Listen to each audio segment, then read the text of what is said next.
do we start these things? Hello! Like that. Straight in. I'm Mark. I'm publisher here at Singletrack magazine.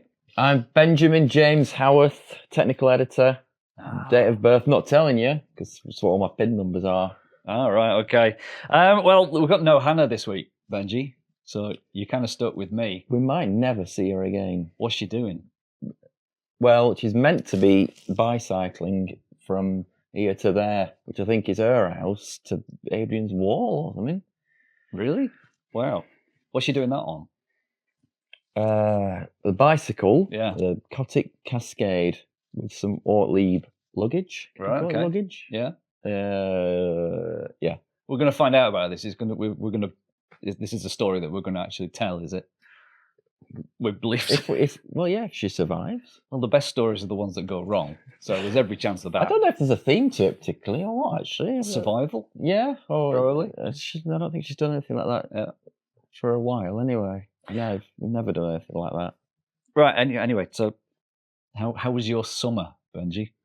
I did tell everyone I ride with that this is summer, so get out right now a lot. Yeah. Even if it means getting in trouble at home, just F it, because it's going to end. It was a good 2 weeks. It was longer than that, I think. But yeah. It was grand. Everywhere was very nice. Yes. And now we're straight back into autumn. I think it'll be fine. I think it's cold. I will say that. I'm not chilly. too worried about the level of rain because everywhere's quite dry. Yeah. So it's fine. Anyway, this episode, what we're going to do a bit of Q&A. We've had some questions from some of our audience. I put out an appeal a couple of days ago on the forum and on the socials. Got a bit of a response, filtered out all the stupid stuff. You know who you are. And I've got a couple of questions, which we'll go through that. And then after that, we have a special guest who's popped in to see us. And you can have a chat there. Okay, I'll think about it. Yeah, think about it. Think about some good things to ask. Okay. And then we're going to round it all off. We've got an interview coming. We've got an interview that Hannah did with the founder of a company that makes a bike computer specifically for mountain bikes. Specifically in regards to the fact that apparently it tracks your airtime.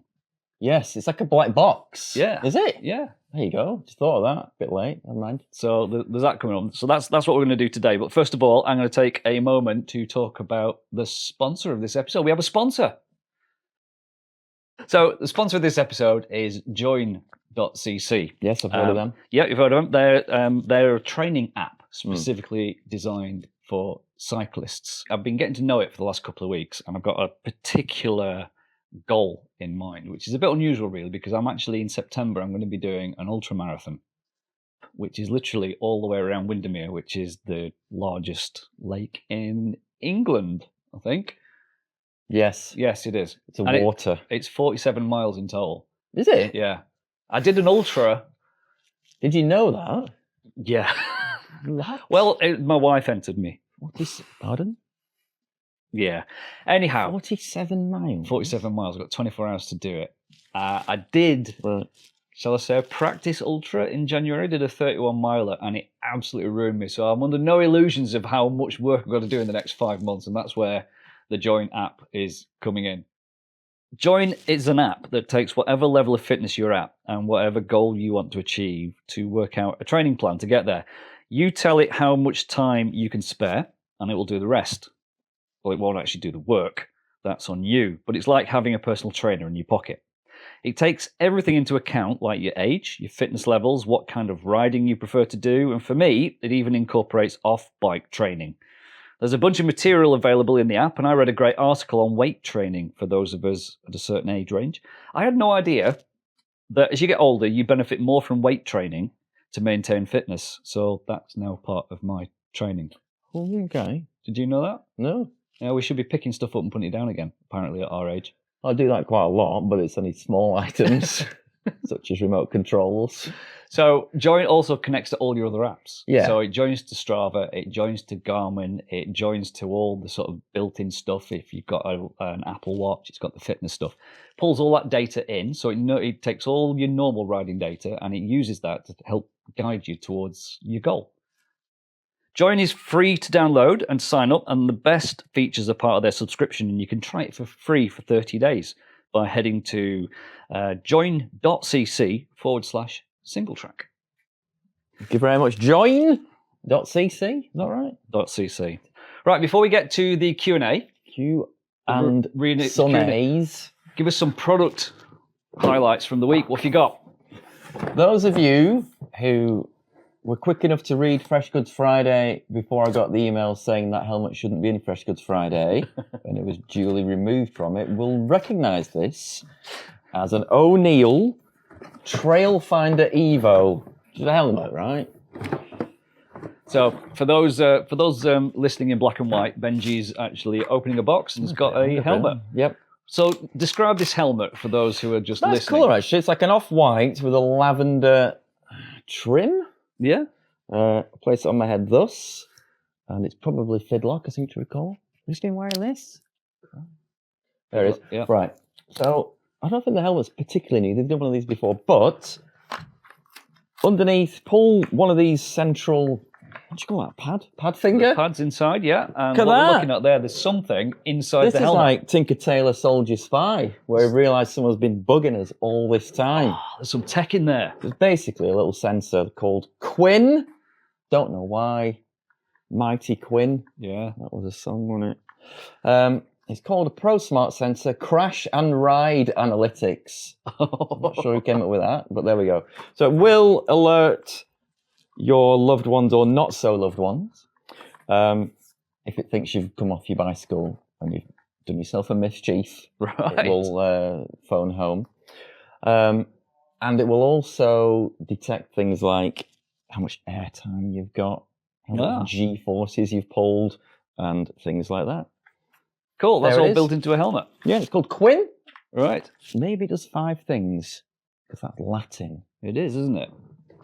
Please don't take that as truth. It's just... Where can you pulled find out out thin more air. information about this? This will be in Fresh Goods Friday again, Yes. like it properly should have been, because it's out tomorrow, which is yesterday. Right. Fantastic. Helmet is not so bad, actually, price-wise. Go on. How much does it cost? Oh, gosh. Insert price here. I think it's 80 quid.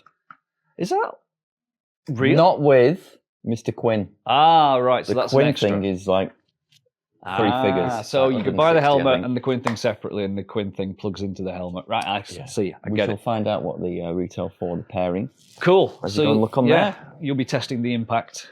I'll give it a go. It stuff. fits me, which is almost half the battle with helmets, isn't it? If you don't want to wear it because it does that, I'm going to wear it, are you? All right, So there fair we go, enough. good. Yeah, I mean, that's the thing about a helmet, isn't it? It's all about the comfort first and foremost. It's all about wearing the flipping thing, isn't it? Yeah, indeed. And people have different shaped heads. I don't know whether you've noticed. No. They do. That's where we had this convo the other day about saddles. It's like, I can review this saddle, but I think it's a genuine 5 out of 5 saddle. It's in the next issue. I won't say what it is. But like, if someone else could sit on it, it's not going to... No. No. But I've listed my type of saddles that I like. So if you like them, you like that. And that's a bit like helmets, isn't it? Like, I do not fit Bontrager helmets. Yeah. Giro, Urge, and that's about it, actually. Yeah, But I don't get on with otherwise- Bell helmets. No. They don't fit my head either. Fox are all right. Yeah. We get those to fit. So, Yeah, it's true. There are some things that are kind of almost unreviewable, yeah. and helmets probably come under that. But I'm going to re-edit the copy because I thought of something while I was driving in, because I thought I was going to recommend it for the Flat Arse Society, which is like a pun on those nutters. Right. Who I'm probably not going to say because they'll find us. Yeah, they will. Let's not. Right. What else is shaking? We've got Q&A. All right, yeah. All go right, on we've then. got some questions. Right. Okay, so I'm going to refer to the question. Now, I did appeal for these questions, and I said that if anybody emailed them to us and we read them out, that there would be a dubious prize of low value that's probably from something under our desks. Oh, yeah. That we would Be give something. Yeah. So anyway. It would be just something we're swimming in, possibly helmets. So I've got the first question that I've got here. Right. Yeah. Okay. So this is from someone who calls himself Eddie Halen. Fine. Yeah. Which is clearly not their real name. Anyhow, he wants to know: this is interesting. Is the cycle to work scheme good for bikes, the bike industry, mountain bikers, roadies, commuters, getting people on bikes? Has it worked as intended? What do you know about the cycle to work scheme? I've never done it. I do know the limit isn't there anymore or something. Is that right? That's It used to be true. £1,000, didn't it? It used to be £1,000, yes. So Yeah. for people listening from outside the UK, you want to know what the Cycle to Work scheme is. It's basically a government-backed scheme that allows, if you're an employee, a full-time employee, you can actually buy a bike, and the intention is you're meant to buy it so that you can commute to work on it. And effectively what happens is the price of that bike is taken out of your wage before the tax gets taken out. So there's a tax advantage, basically. When it first started, the limit for the bike was £1,000, which could get you a good bike. Yep. And also at that time, the way that it financed itself was VAT wasn't included either. So it was an amazing deal because you didn't buy the bike. Technically, your employer would buy the bike. They, as an employer, would be able to reclaim the VAT on that, so they get it cheap. And then you pay your employer repayments out of each wage for the bike until it's paid off, and you pay that before you pay your tax. So it's kind of complicated, but with a spreadsheet, you could see that you actually got this massive discount. And it was like about up to like 30-40%. Yeah. But then they changed it after a while, and they said, no, the payments that you make against it have to have VAT on. So that kind of changed things a bit. It wasn't quite as good value. And it depends on your tax level as well. But anyway, they changed it a few years ago and took that £1,000 limit off. Yep. And so now you can buy a bike of any value, or your employer can, or there are schemes that your employer can subscribe to that handles it all for you. And as an employee, you could. So that's what it is. Is it any good? I don't know. The main thing there would be, has it had a desired effect? The desired effect, I imagine, was to make more people who were currently motor vehicling their way to work to bicycle their way to work. I would imagine that would be how they wangled it as a government kind of idea. Yeah, there's no real policing of it. No, there's no way of knowing whether any of these or how many of those cycle to work purchase bikes have been used for cycling to work, or how frequently, or whatever. And was it? If they haven't, is that bad or good? Yeah, I mean that's the government's problem ultimately. From our point of view, we could get cheap. The consumer point of view, you can get a cheap bike. In many ways, it's good for cyclists, I suppose. But it's if you've just used it to remove tax from the system, then it's probably not good for hospitals and schools and infrastructure. So in a bigger picture, it probably hasn't been very good for general society, because I don't think many people have actually started cycle to work working from it, do you? No, I mean in terms of the industry, I guess ultimately the industry was like all for it because it gets more bikes out the door. Yeah. Bike shops, there was like an admin burden from them. It was, because all these things had to go through a special sort of administrative burden, and there's a lot of red tape for bike shops. So little bike shops probably didn't benefit greatly from it. Big organisations like Halfords and stuff, I think they did really, really well out of it because they could just partner up with a cycle to work scheme organiser and just keep shipping those bikes out. And from employees of big companies, you just went down a list and ticked a box saying, I'll have that bike, and then a few weeks later it turns up. So I'm not entirely convinced that the small bike shops benefited from it. I know there was like a voucher scheme for bike shops to enable to try and simplify it so that they could actually benefit from it. But yeah, I don't think anything that gets people on bikes is a good thing. I don't think the scheme does what it was meant to do. I think the argument was there's the lack of evidence is a issue. So we're all just hearsaying, aren't we? Yeah. But did it put anyone on a bike who wasn't already on a bike? The cynic in me thinks no, probably didn't. Nah, probably true. Anyway, so there we go. I think there we go. So thanks for that, Van Halen. And I've got another question here. I've got to find it on my email because this came in just before we sat down here. And I just hot off the server, the mail server. That's not my email. Right, this is from Ben Shaw. The fizzy pop magnet. Yeah. Right, good. Yeah. Keep on pumping it out. So I put a poll on the forum the other day, basically asking people to tick a box to say what they earn. It's one of those sort of survey things. It's kind of fascinating to know but it's kind of useful to us from a sort of a knowledge of who our readers are, kind of thing. And that sparked a interesting forum thread called "Money Doesn't Buy You Happiness." So it went from a statistical, nice, straightforward statistics kind of thing into this sort of more philosophical kind of discussion. Yeah. And Ben says, does riding a stupidly expensive bike make you happier than something very cheap? Where is your personal pounds to smile ratio nirvana? Right, it goes on a bit there. But that's basically what he's asking. So it's difficult, isn't it? Ignorance is bliss, I think. It's like when we talk about old bikes and stuff, you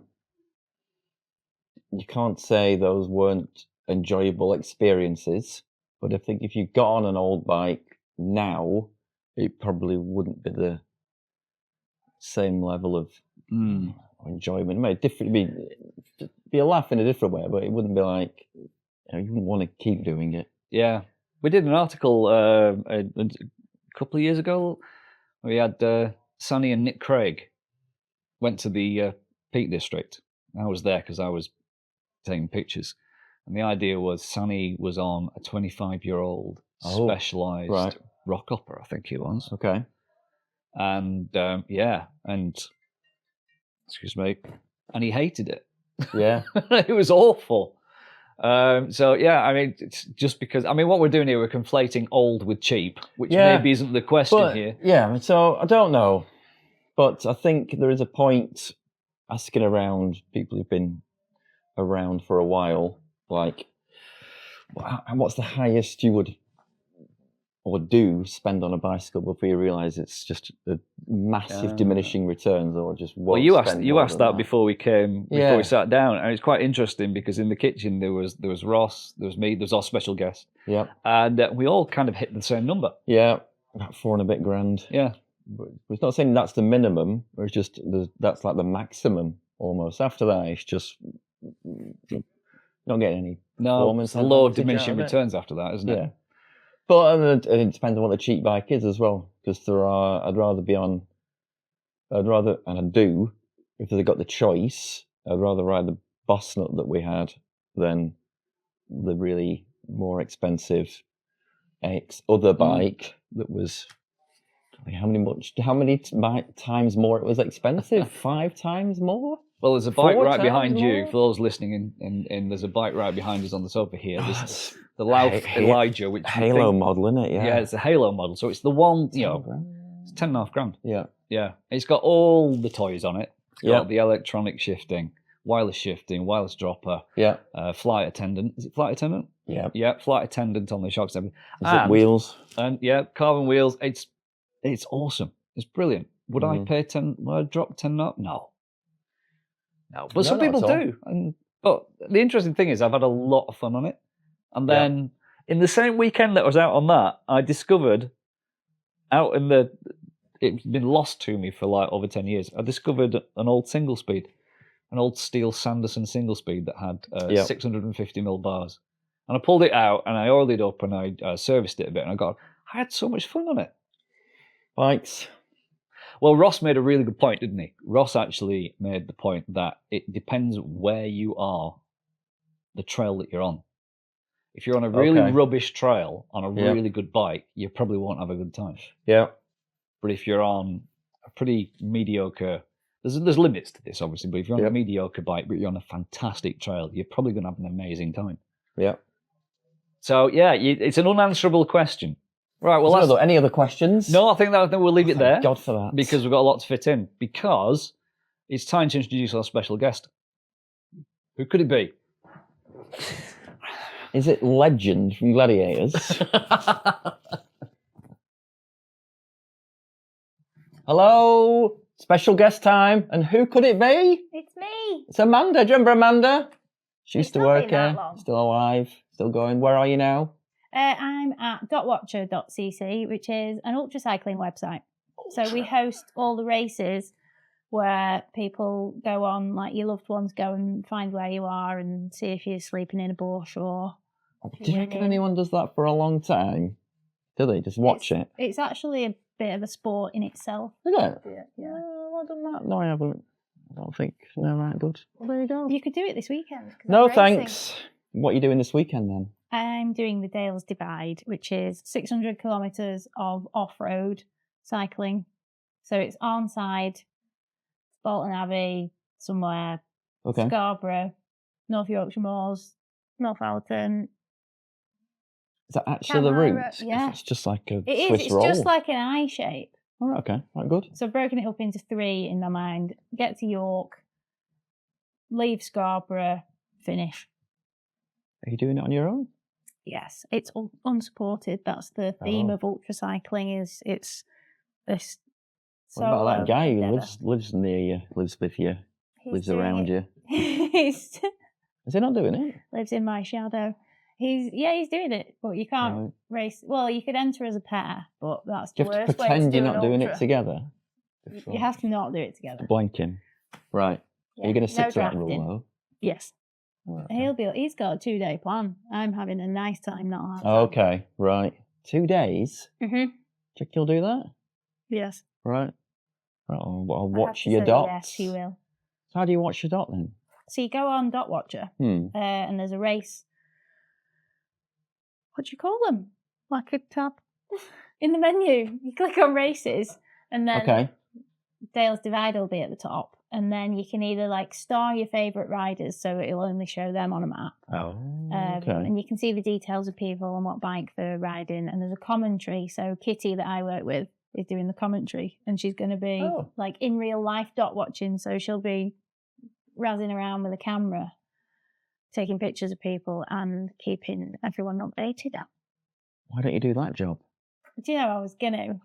Right. I don't know what happened. I went on a bikepacking trip in the Dales and thought, oh, this is lovely. It was dry and it was sunny and it was leisurely, and I thought I could do more of this. So then I entered, and now I do regret it a bit. Well, But it's a few days of my life. And how I many do are you need doing to in a try year? it. How many are you doing in a year, personally? 2. All right. I'm doing, so this one is this weekend, and it's 600k off road, so that's quite hard. And then I'm doing Dead Ends and Cake, which is exactly what it's called. It's dead end climbs in Switzerland, and they give you cake at the top, Right. which is why I entered it. I love dead end climbs. Don't know why. I think it's just that there's a definitive end to the climb that you're on. And I like cake. How do they manage going back down again? You're supposed to like stay. No, what you're supposed to stay to the left. You know, like roads. What are people coming up? Are you going on the other side? I thought it was a dead end. No, you go back down the other side of the road. You ride up on. Wait, which side do we ride on? So I'll be going up on the right hand side. What if you're really struggling and you're having to zigzag, and someone comes down? This just hasn't been thought about. This whole enterprise. You look up. And you well, that's I was going to do it, but if it's not been organised properly, I'm not interested. What cake is it? It varies. I watched a video on it, and it really is a case of suffer cake. Do you have to have the cake, even if you don't like it? That'd be quite good, that, wouldn't it? Yeah. You know, you've got to chug a thing at single speed or something. You've got to like you have to smash a Swiss roll. Be a Swiss roll. Surely. Unless you cross the border. I think it's posher cake than that. Strudel?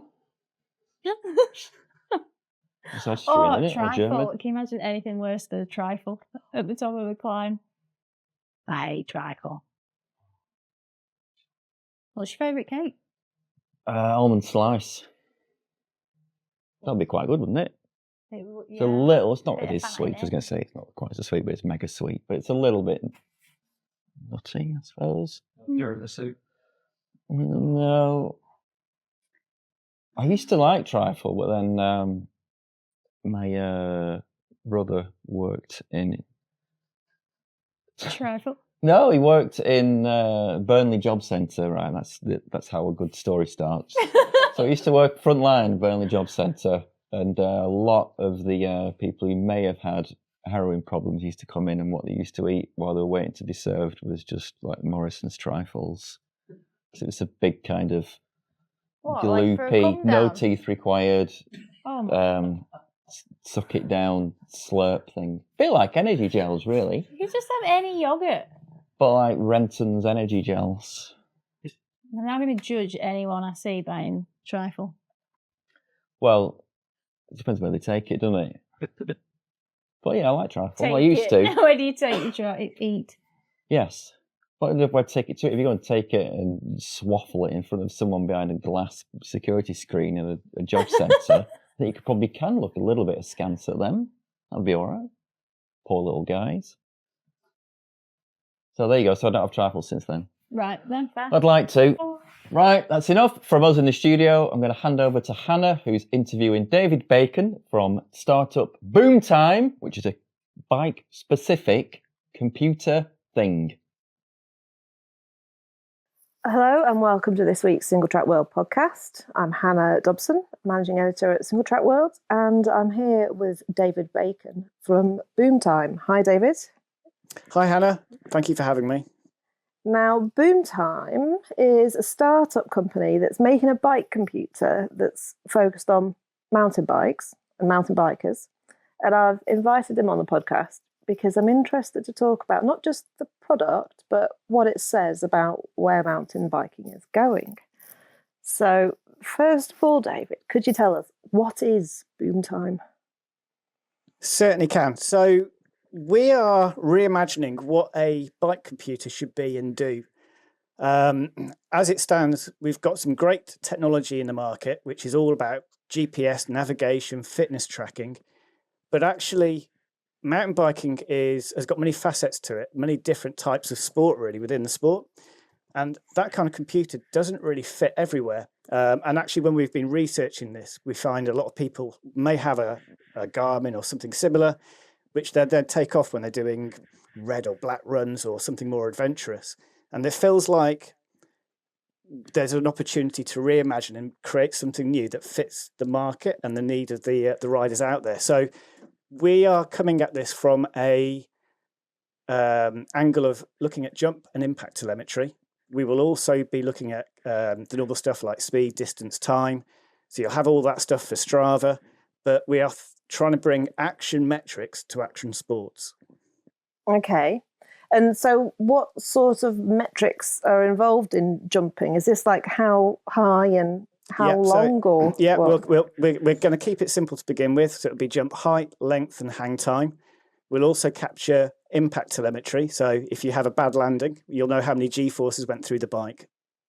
Okay, that doesn't sound simple because I've looked at the maths before in a Rampage feature that I wrote, and calculating all of that is pretty complicated. It is hugely complicated. I mean, we're working with Bristol University and their sort of physics department to actually help build out the algorithms, and it's taking a huge amount of time and testing as well. It's all about data to get an accurate output. Because I think it depends on whether you do like a takeoff and a landing that are at the same height and you have an arc between, or whether you do a takeoff that's like a step down or a step up. Like those all have different mathematical components to them, don't they? They do, and this is really part of the challenge. So we are not claiming to give 100% accuracy. If you want to do that, you need static sensors, lasers, radar, LiDAR, and these are all sort of things that won't survive in action sports. So we're going down a static sensor route, which sounds very boring, I know, but actually they will survive. And that's the critical part here, is having a device that can survive. And out the back of that, we are going to be giving very, very good data that will give a good guide. So we're a companion, a guide. We're not an absolute. We can't promise that. And I don't think anyone can. But at the moment, when you go and do a jump, you go, I did this really big jump, and that's all you know. Or if you're measuring length, I've seen it on YouTube and speaking to people. If friends are having competitions, they'll use a stone or an old bottle to sort of try and measure who got the furthest. But we'll actually have that data, and we'll be able to sort of put that on our platform. One of the things we're wanting to do is bring a bit of gamification into this sport as well. So we're looking to allow people to set up bespoke league tables with friends. So who did X route the fastest, or who got biggest air, or who had the biggest crash of the year. You know, there's so many ways we could play that. And do you have some kind of big medical provider as your sponsor for this investor? No, but there will be some very, very clear legal text that people will have to sign up to when they start using the device. We can't be liable for that. Oh, God, yeah, I can just imagine. Oh dear. What does this thing look like? Does it look like a normal bike computer, or is it a whole bunch of stuff that you have to zip tie onto your bike, like the Shredmate, which was sort of a precursor to this? Yeah, exactly right. We are basically taking the idea of Shredmate, but putting it on steroids. We are still finalising the development phase. In fact, we have a funding round open at the moment to bring this to market. But the idea is that it will be a very small device, almost like a Casio watch, if you think about that, without the strap. And the idea is that it'll sit underneath the handlebars rather than above it, so that if you crash, it doesn't get smashed. And that's all it'll be. So it'll be very, very small, unobtrusive. And actually, its main purpose is to be a bit like a flight recorder in a plane. We're not looking to give loads of live data to riders, because quite frankly, our view is if you're using this device, you're more interested in surviving getting down the trail. Yeah, you shouldn't be looking at a computer while you're mid Superman. No, yeah. But I mean, it's interesting because when we talk about this, everyone's going to be thinking, "Oh, this is for people who are doing black routes and doing crazy stuff." But I mean, I ride at Peaslake quite regularly, and I'm going down the blue routes, and I've got on my e-bike, it's got a computer on it, and I've realised I never look at it when I'm going down a trail. I am focused on the trail and riding the bike and staying on it. So this live sort of data feed that's so important for road biking, I don't think translates into sort of trail riding in the same way. So we are working on the principle of having a data recording device that will just give basic information, so speed, distance, time. You can select either any of those, but it'll at the end you can download via the computer to an app to our cloud and get an immediate data back, which will give you a summary of your experience. Okay. Yeah, that makes sense. I hadn't really thought about that. You never look at your computer as you're riding along. But yeah, well, I don't, because I'm not into computers. But there we go. And so, you mentioned you got a funding round and you're developing this thing. So you must think that there's enough people out there that want this kind of information. So yeah, what's the jump airtime market like, do you think? So we've been working on this for 5 years now, blimey. And we've undertaken a lot of research, both from a grassroots level. I just talked to people locally, and we've conducted global research as well. We were partnered worked with studios, and we did research across the US, Canada, EU, and UK, focus on people who were visiting bike parks just to try and get a feel for what this audience is. Now, we reckon about 25% of mountain bikers globally consider jumping to be a core part of their sport. Right. But there's no tech to measure it, really. Mm-hmm. Okay. And so the jump market, you think there's enough growth in there? Because it's quite a far cry from like gravel and e-bikes, which is what the rest of the industry has kind of been seeing as the growth market. Do you see that 25% growing? Yeah, so that's 20. We've identified 25%. Now that is about 5 million riders, roughly, who are not really using existing tech. We also believe that there's a crossover. So, for example, my non-executive director, he has a Garmin. He uses it about 70% of the time. But as soon as he goes to a bike park or does something more adventurous, he takes it off. So there's this usage gap. The challenge we have is we are, I believe, meeting a unmet need in the industry. So when you say, "Oh, jump telemetry," people are going, "Well, yeah, we don't need it. We haven't got it." Mm-hmm. We are looking across at a different sport, kite surfing, which is actually where I came from. Now, there's a device from a company called Woo Sports that was launched 15 years ago or so that does measure jumps in that sport. And once people realise what they could capture, jumping's a really funny thing because it's a very personal activity to do. It's a solo sport, solo event, and it's one of the most exciting things you can do in two wheels. Now, the moment you start putting data behind that and have I done my biggest jump, it's quite an addictive thing to start looking at. So we have really, really strong belief that this is something that will interest a lot in the market. And I guess on the free ride scene, there are the like Tom Isteds that are going for the biggest, longest jump for sure. But then there's also the likes of Semenuk and Vero Sandler, and they're doing sort of creative stuff. And it feels like they're not necessarily doing measurements. And Vero's made a very conscious choice to move away from racing. And like it's more about almost dancing, right? So yeah, have you had any feedback from the free riders scene? Actually, the testing we've done to date, we actually did with Vero and Sam Hodgson as well. Right. So they've actually been instrumental to date in getting us to where we are. And a big thanks to them, by the way. They're amazing people, absolutely nuts. I mean, what they do on a bike is beyond anything. But they've been involved. So we consider it very important to have really reference points across the capabilities. So we are working with pro riders to measure those really big jumps, but it's also equally important for us to be accurately measuring small jumps for people like me, because at the end of the day, this is a computer that should be for anybody who's interested in mountain biking, who's going beyond just doing some countryside rides and is looking at sort of getting serious about trail riding. Yeah. Okay. So even the creative, like some of the most creative riders, I think that there are right now, they can see a point to this, or the purpose to this. Yeah, I mean, you could take this from many different angles to answer that question, but I think one of the big things for me, because there's two parts to Boom Time. There's the computer, but we are also looking to integrate it into a race timing system. Right.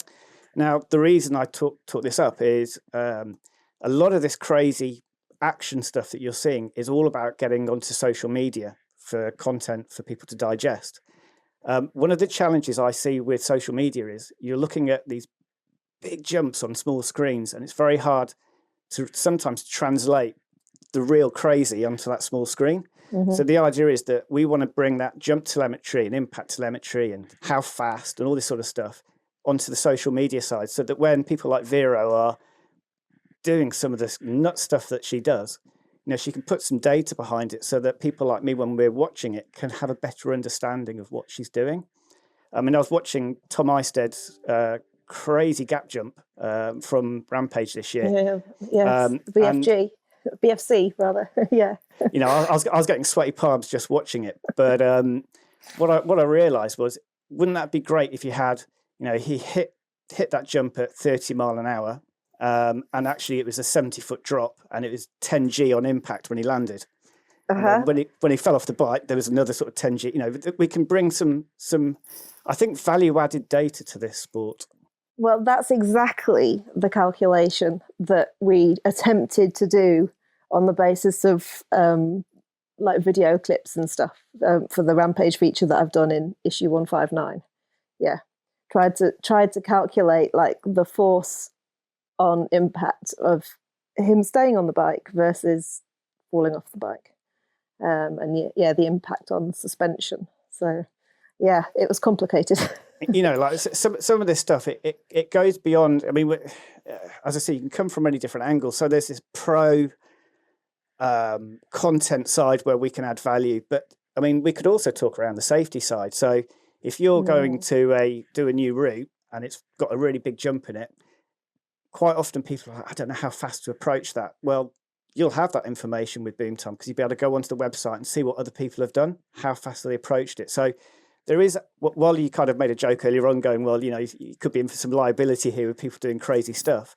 There is also potentially a safety side as well, where by furnishing people with a little bit of information around jumps they haven't done, hopefully we might be able to reduce some of those nasty accidents when people are pushing their limits. So in terms of like guineaing jumps, would you be able to do predictive speeds? Like, this is what you should be riding to clear it, or is that not? Yeah. So the idea is that through the Boom Time platform, you'll be able to see your own data, but you'll also be able to see other people as well in terms of what have they done.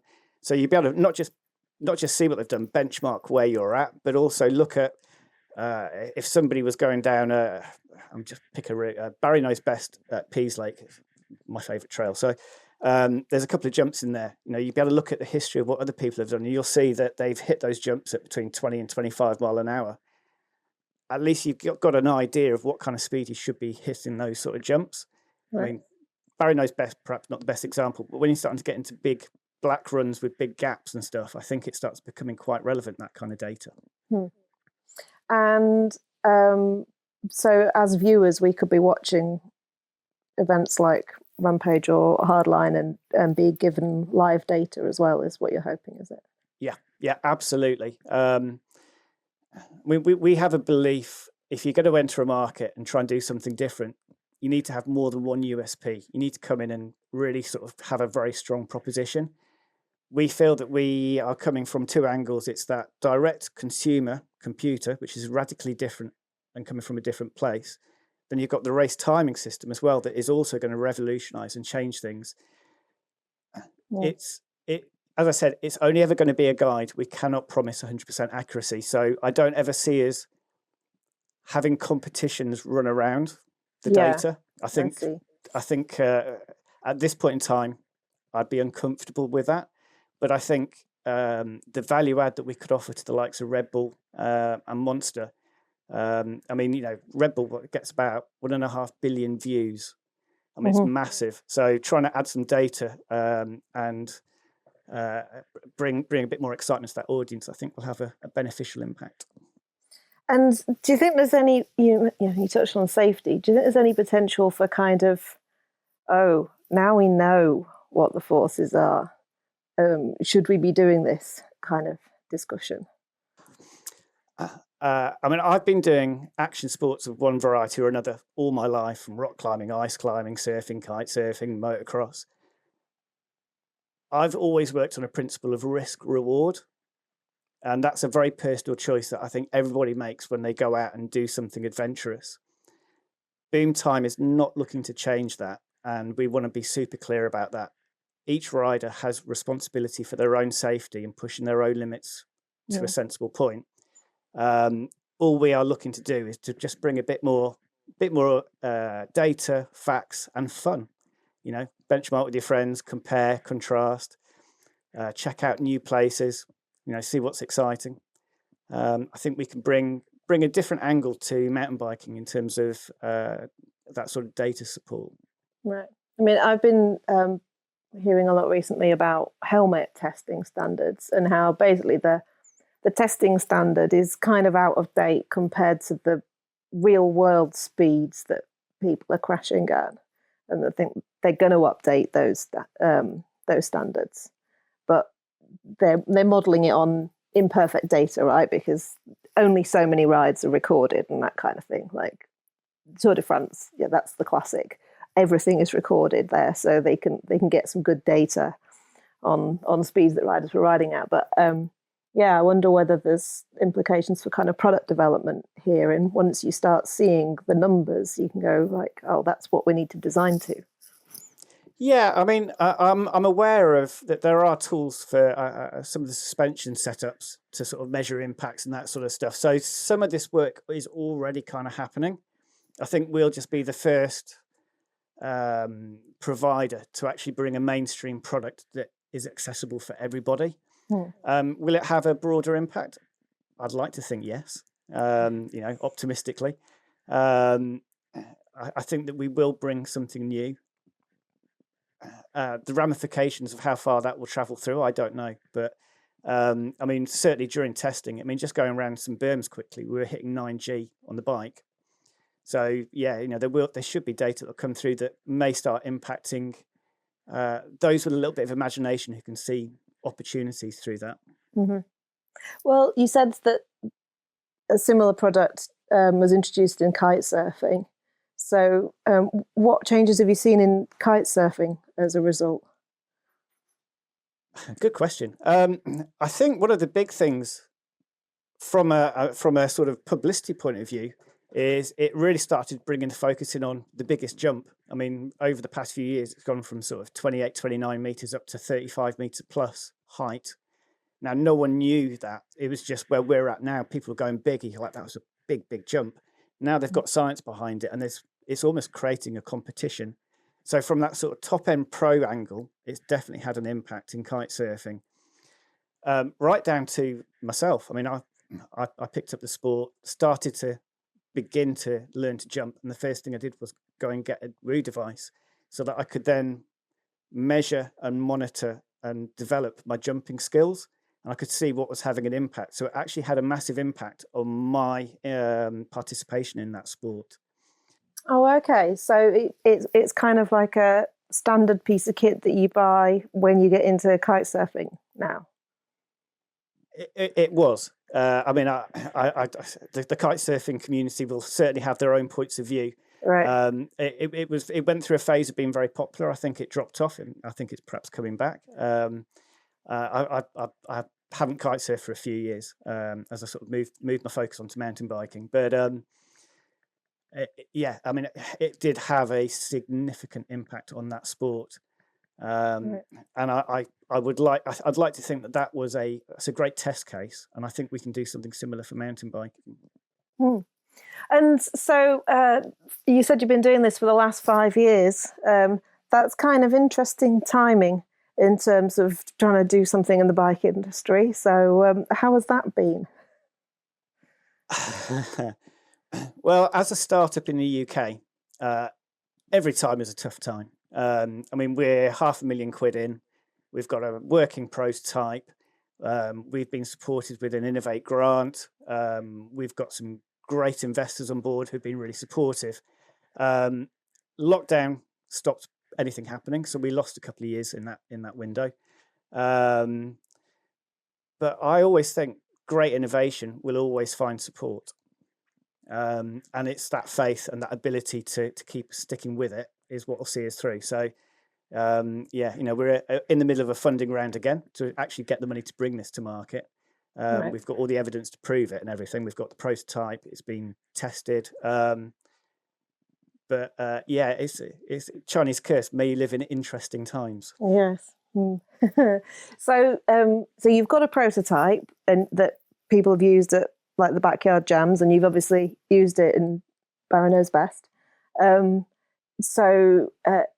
Yeah, what is the next phase? Like, when are you hoping that people might be able to sort of be riding around Swinley with one of these on them? So it's a little way away. Development of electronics, getting it through all the legal stamps and approvals, manufacture. It's going to be. We're looking at March 27. Okay. So we're a little way away. For a consumer, it might sound a long time. For a It company doesn't sound like long to me, to be honest. Yeah. Oh, well, great, Yeah. fantastic. Yeah, it's. I mean, we're pushing as hard as we can to bring this to market at pace. We've got a great team lined up. We're working with Bristol University. We've got a great development agency lined up, a full team. Everything's costed, planned, ready. We are just waiting to go. So, if there's anyone on the podcast listening, check out www.boomtime.com, and have a look and contact us if you'd like to learn more.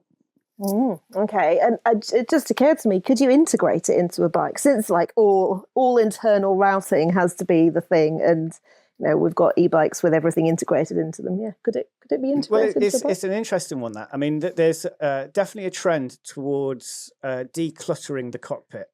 I mean, when I've been speaking with people, a lot of people are saying, "Yeah, I'm removing my computers and whatnot because it's just distraction. I'm not interested."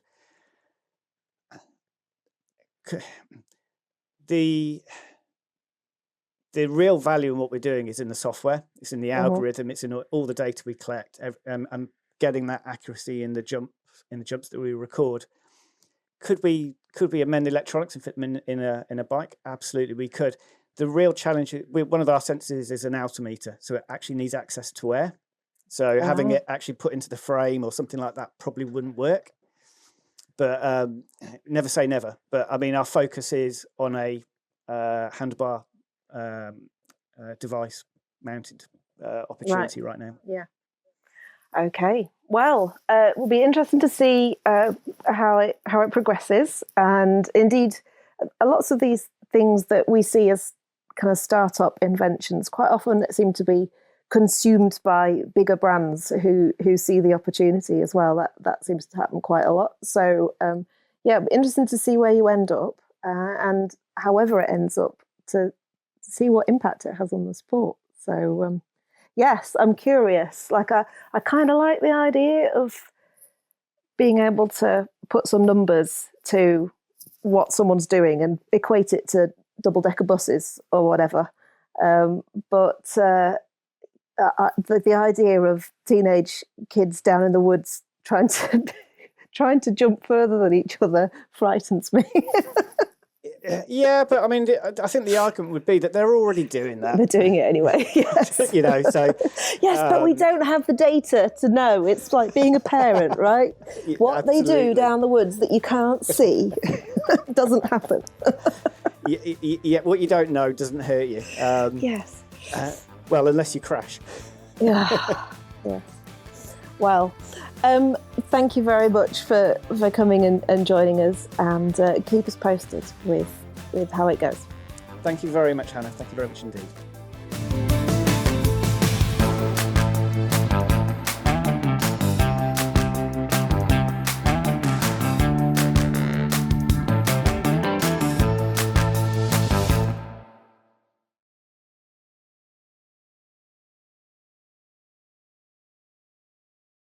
That's all from the studio sofa. I'm going to hand you over to Hannah Dobson, who's done an interview with David Bacon. Oh, Richard Bacon's off fucking Big Breakfast, isn't he, or something? What's that name?